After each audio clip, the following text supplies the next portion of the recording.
I'm always excited to kind of talk about how we got to where we are today as a company with Ethoderm. So, to bring it full speed, to kind of just pick it up where Kevin was at, you guys. So basically, it was 2000, late 2014, going into 2015. At the time, I was working in about five different fields outside of academia and cancer research. I was working with our U.S. Olympians that were in our jumpers, so our hurdlers and our long jumpers, Brittany Reese, Delia Mohammed. I was working with Racers Track Club at the time, which was headlined by guys you've all heard of, Usain Bolt and Asafa Powell, and Coach Mills over at Racers Track Club.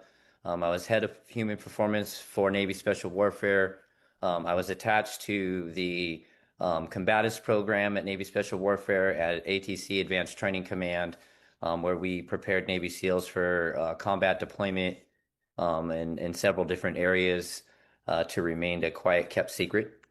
So I was doing quite a few different things. I was going into at the time my third year of coaching in the NFL, which is one of my passions is football with the Los Angeles Chargers at the time in San Diego, where I ended up coaching for 12 years. But going into this specific year, it was year four, going from year three to year four.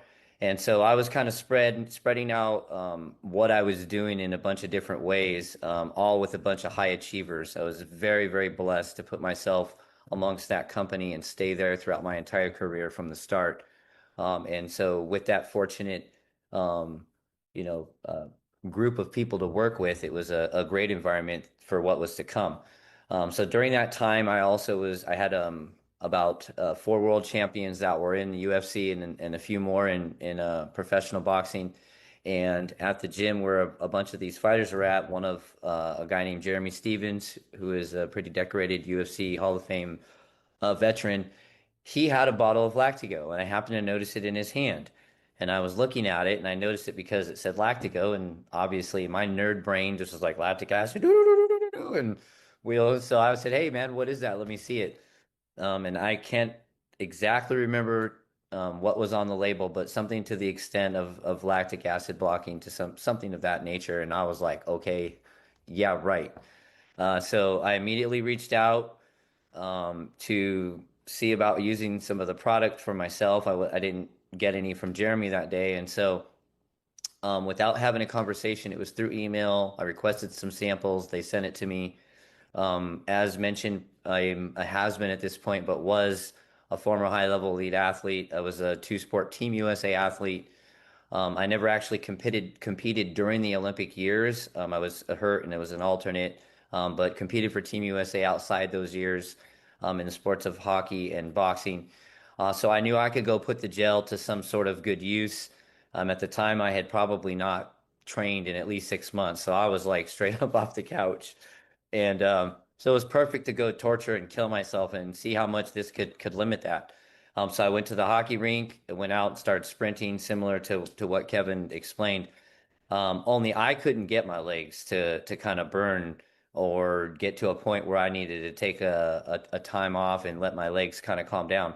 That actually never even happened, and I was so out of shape, I really couldn't believe it. My lungs were burning before my legs were, and I was like, "Yeah, this isn't right. Like, this doesn't even make any sense." So I went home that night. I was able to get the contact information for Kevin, his phone number, contacted him and said we had to have a conversation. And I was really curious what the ingredients were.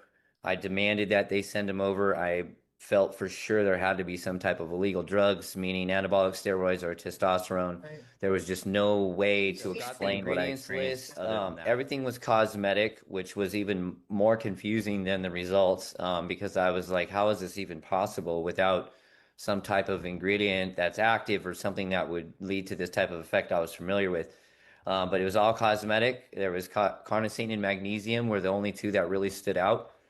I was familiar with carnosine through human performance research. Anybody that's looked at beta alanine supplementation is familiar that that was a typical route to improve carnosine saturation in the muscle, and it's a well documented what the performance were improvements. So I said, okay, that makes sense. Had never thought about it being delivered topically before.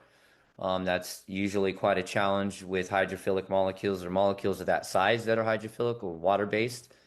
Nonetheless, I said, okay, let's see what this does on my athletes. Make sure that this wasn't just some type of placebo effect or something that I was having some kind of weird flashbacks. So I gave it to the world's best athletes during that time.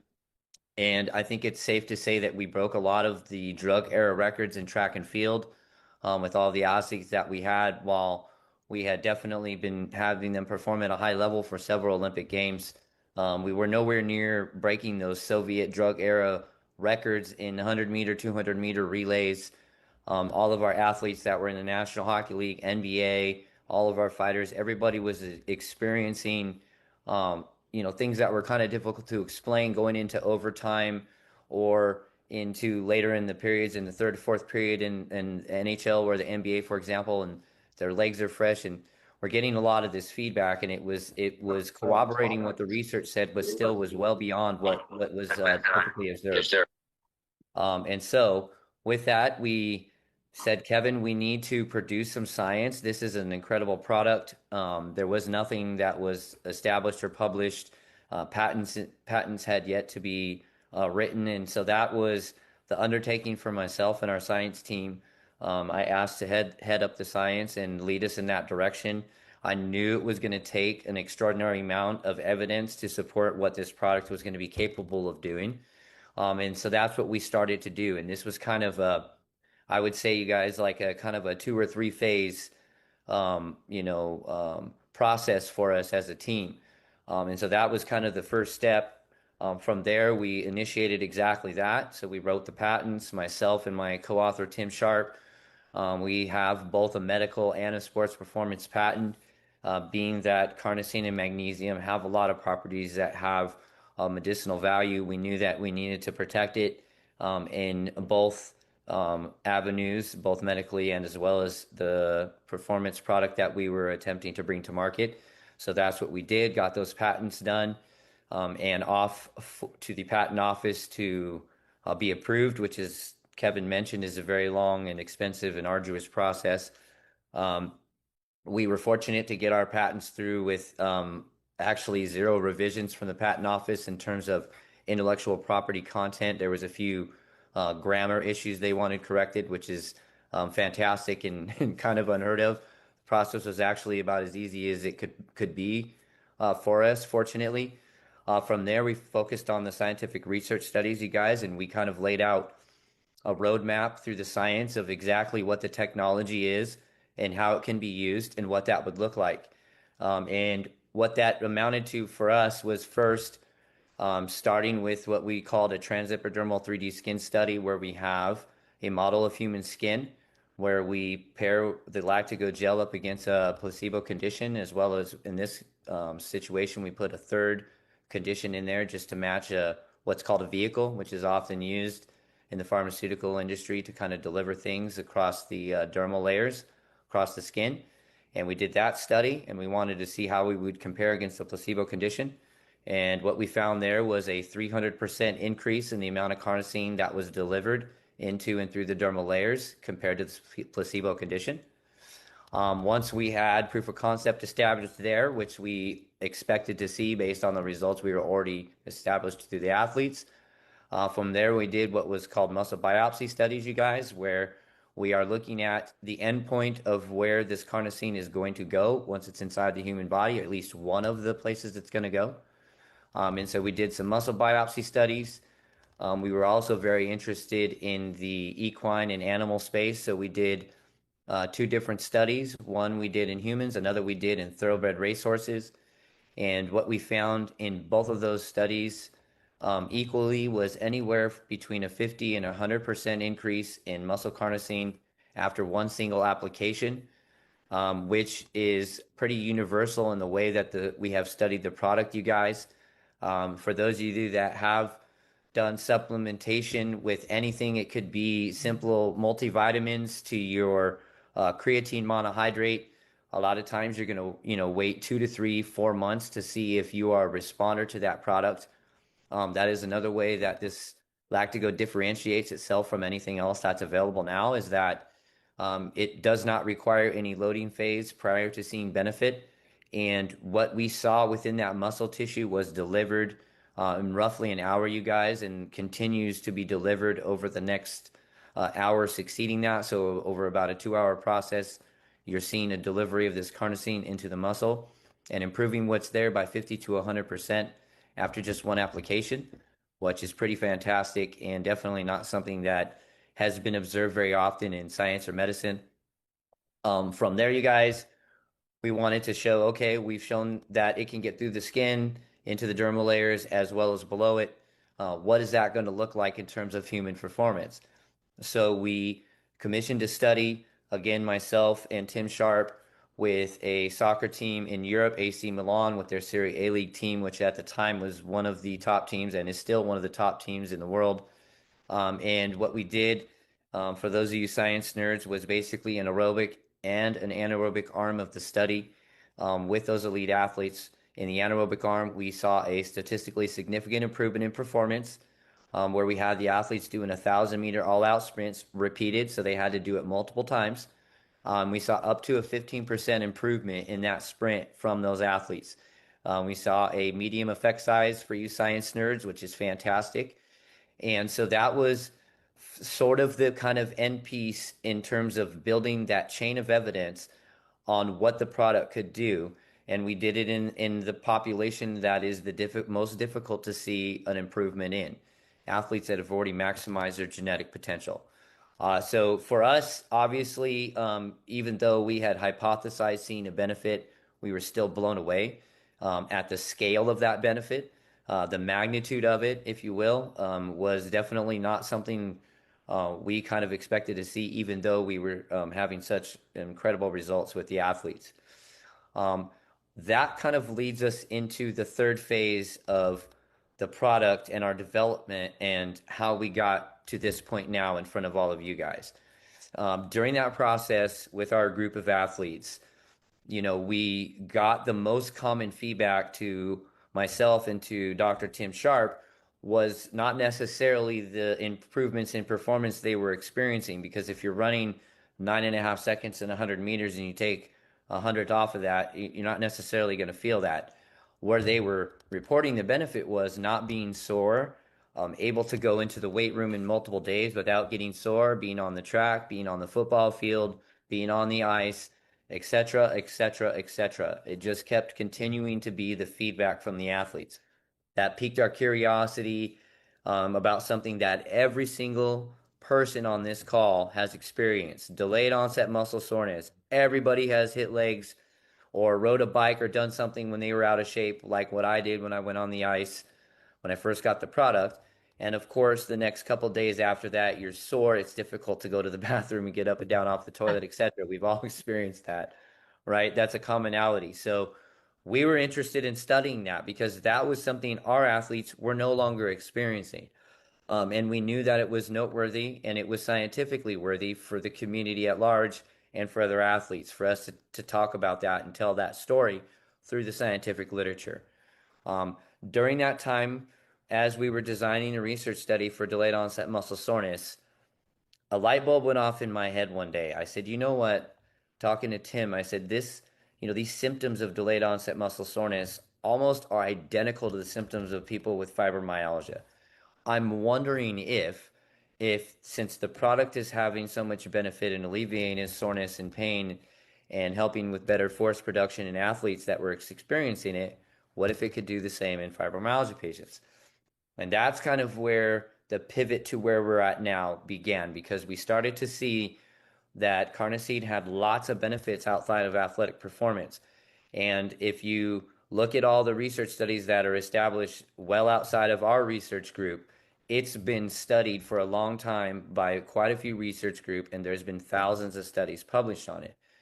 The benefits of it in the biomedical space are too vast to cover in one call, because there's almost no condition that wouldn't see some type of improvement if you were to be able to have carnosine in the same space where that particular thing is happening for each individual. And so that is exactly what we did. We started looking into how it could possibly be beneficial there. We had to go look at the already published scientific literature because a lot of the things that we were interested in had already been looked at to some degree, whether this was in some type of petri, whether this was in rodent studies, or if it was already in clinical trials with humans. There was lots of different data out there for us to look at.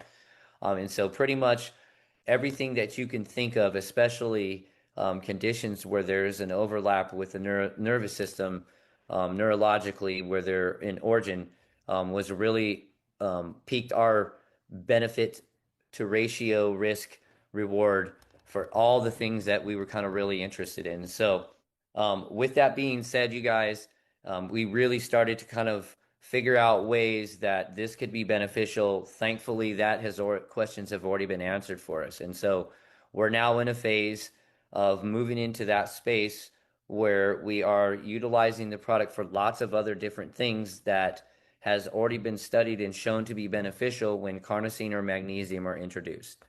Um, I was going to kind of spend a lot more time talking about those sort of things, but I wanted to let you guys know my partner who was not going to be on the call today, Tim Sharpe, was able to make it on the call. He has been involved with the science from the start with me from pretty much day one when I got involved and saw the gravity of the work. I knew I was going to need his help. He's the director of our program where we teach at the university and has authored everything that I've done for our company, from the patents to all of the research studies, to the current study that we are right now working with the journal in formatting to get ready to be published. So with that being said, you guys, Tim Sharpe's here. He's going to come on and talk to you guys a little bit, and he can speak a little bit more to how we've worked in the medical space and kind of what our vision is there as well. So I'll just say I joined in around 2016, and that was when Chad asked me to help him with the paper. He started working on the paper, and as soon as he started working on the first paper that he and I independently published, he was like, "Oh my gosh, I need more help." So I had never even seen LactiGo. I was at that time, I believe, I was living in Bangkok. Um, so I hadn't. I had been doing everything remotely up to that point, including finishing off my second master's degree. So we got in, started working on the paper that tested the aerobic and the anaerobic arm, like Chad talked about, and found that the results were fantastic. Um, and then, as he discussed, it slowly evolved into, hey, this is more than sports. This also could have a lot of medical implications. And it gets tricky because there are things you just can't come out and make a bunch of medical claims, even if it looks like those claims would be true if you made them. You still can't make them. So the types of things that carnosine and magnesium, and particularly carnosine and magnesium together in our formula, seem to be really, really powerful at are the things that you constantly hear about, like um, inflammation and antioxidant capacity. We look at it from a lot of different perspectives, from like disease perspectives, but it's even helpful in like a general health and well-being perspective. Like there's research on carnosine and telomere length, and I don't know how many of you are familiar with telomere length, but one of the prevailing ideas in terms of aging and anti-aging is this concept of, as we age, our telomeres end up shortening, and eventually you reach a point where you're no longer able to stay viable as an organism and we die. So carnosine has research showing that it can help prevent the shortening of telomeres, in addition to the fact that it has the ability to um, block what they call the glycation. I don't know if you've heard of the term anti-glycation end products. Um, or I'm sorry, advanced glycation end products. I'm thinking of carnosine because it's anti. So these anti-glycation end these glycation end products, carnosine is able to essentially stop them from glycating which ultimately means you have less damage in the cells. So this all goes into this whole concept of anti-inflammatory, antioxidant, stopping things from breaking down where you don't want them to break down. That's part of the reason why it works for sports. That's why it works for medicine, and it's kind of why it's wide open because almost every disease pathology has oxidation and inflammation as part of the process, right? I mean, that's why there are people that tout, all kinds of things like systemic enzymes. I mean, the numbers of different products that are out there to try to stop inflammation or stop oxidation, they're limitless. But carnosine has the really unique role of you get the benefits of the antioxidant and the anti-inflammatory without the drawbacks. Like if you do something like say you lift weights and then you take vitamin C after you lift weights, you actually impair that process that is going to allow you to grow, that regenerative process after you stress your muscles. Vitamin C, vitamin E, antioxidants like that will impair that process.